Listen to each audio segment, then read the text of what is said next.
Hello everyone, मैं सुप्रिया शांडिल्य स्वागत करती हूँ आपका आपके अपने YouTube channel study with Supriya पर। पेश है फाइनेंशियल एडमिनिस्ट्रेशन के इम्पॉर्टेंट 50 क्वेश्चंस।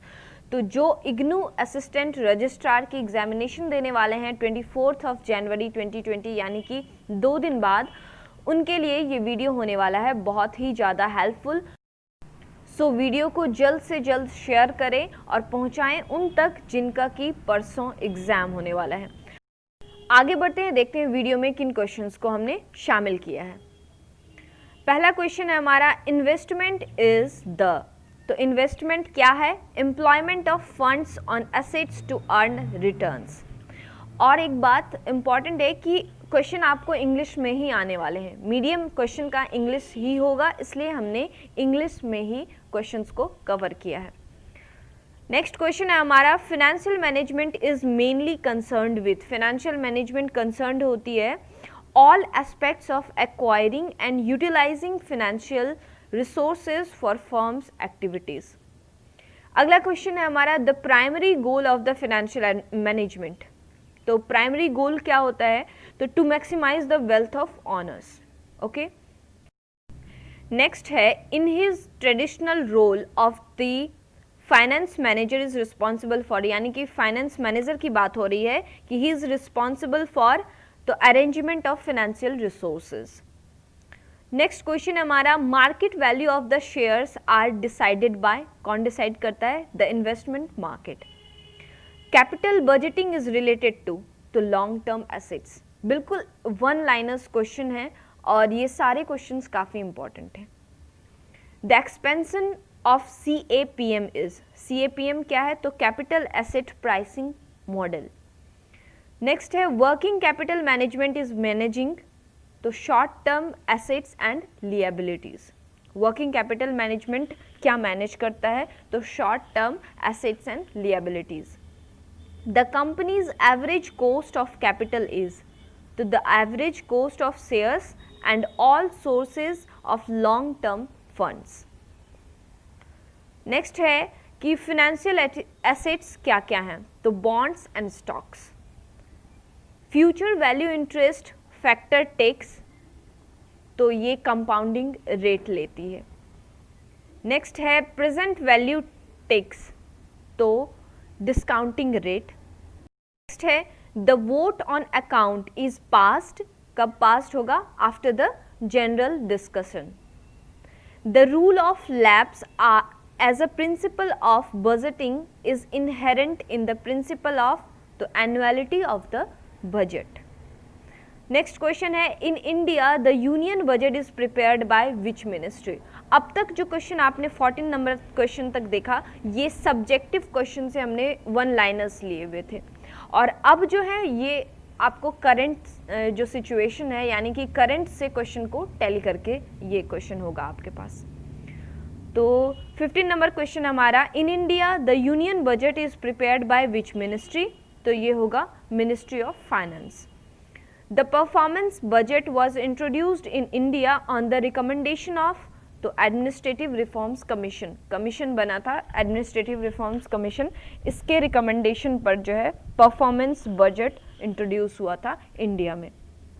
नेक्स्ट क्वेश्चन हमारा, the creator of zero based budgeting was. कौन थे क्रिएटर? तो पीटर ए फेर। Next, article for finance commission. तो फाइनेंस कमीशन का आर्टिकल है आर्टिकल 280। 280 में फाइनेंस कमीशन के बारे में दिया हुआ है। नेक्स्ट क्वेश्चन है, present chairman of finance commission.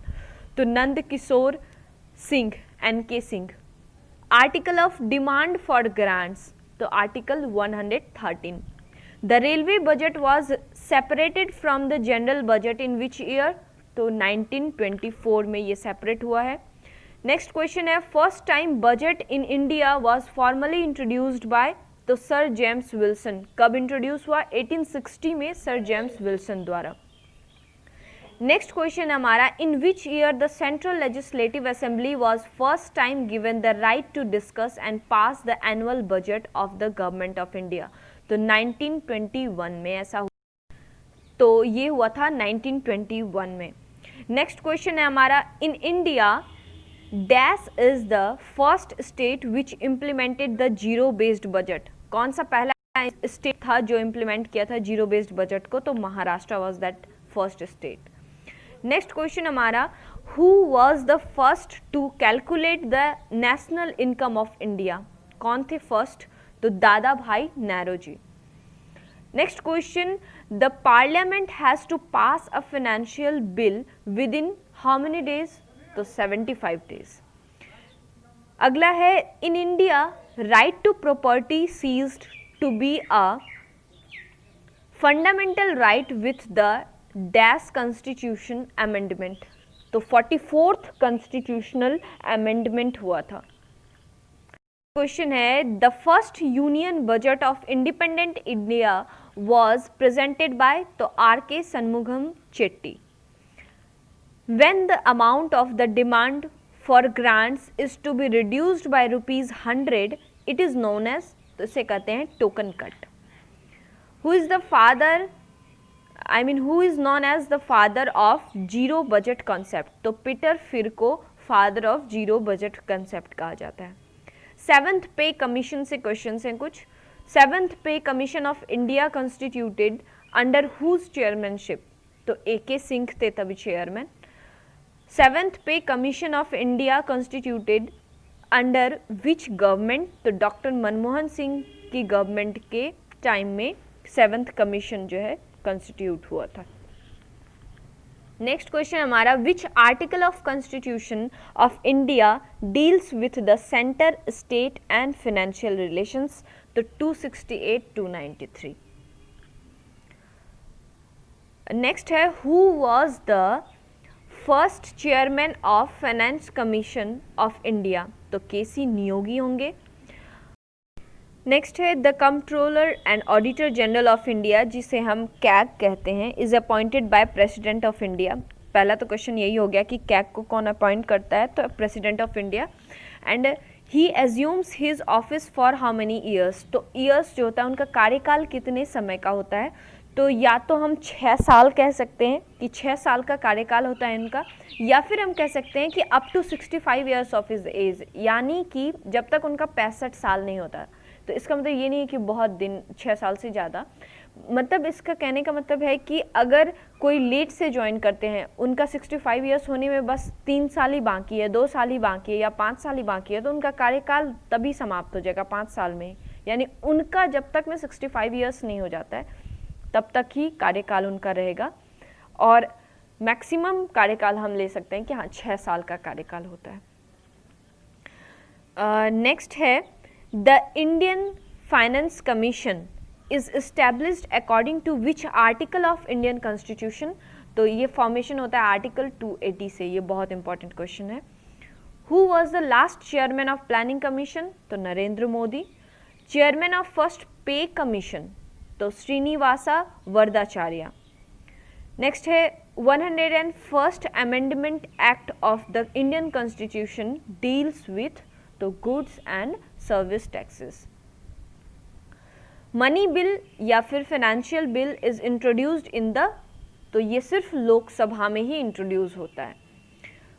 Which article of Indian constitution empowers the creation of contingency fund of India? तो आर्टिकल 267.